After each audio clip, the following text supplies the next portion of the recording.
Hey there, I'm Jan from Pocket Virtuality, and today I want to show you how to import your own 3D models into our Fata Morgana system. Our system uses our own file format called .fmo.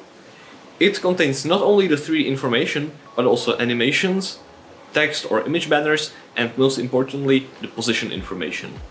You can create .fmo files using our editing mode, and today we're going to show you how to import your own 3D models into it. So, let's get started. Once you have opened the editing mode of the Fata Morgana Studio, take a look at the File tab. There's a button called Import File. When you click this button, the Windows Explorer window will open and you can select your models.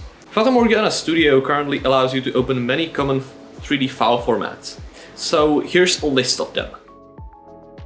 When you've selected the model, you can see that it doesn't import right away. There's an importer window that allows you to fine-tune the model before inserting it into the scene. It contains a few options that make importing much easier. First is the option to automatically center the model, which is quite self-explanatory. Second option converts the slashes in the node names into a tree structure. Some models might store the information about their subparts in their names, and turning this option on will read that information and create the tree. You can also choose a preferred coordinate system, so your model is oriented correctly. And the last checkbox from the general category allows you to change the face orientation. This is especially useful for formats like OBJ, where the imported model can sometimes be inside out. So let's fix it using this button. If you need to scale the object to the correct size, you can do that in the Units category.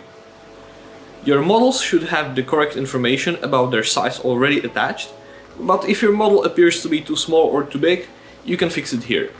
Select your preferred units from the drop-down menu. If nothing seems right, select the User Scale option to set the scale manually below. The size of the model is displayed above in the Dimensions category, so you always know how big your model is. When scaling up or down, a warning message can appear. This message lets you know that the model is perhaps too small or too big to be viewed in HoloLens.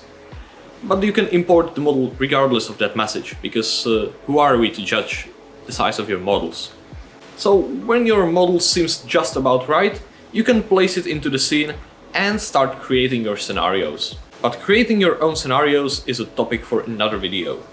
If you want to see more tutorials, be sure to check out our playlist where we add new videos weekly. And if you have any questions, ask them down below in the comments and I'll make sure personally to answer every single one of them. And that's everything for this video. Thank you for tuning in, and until next time, happy teleporting!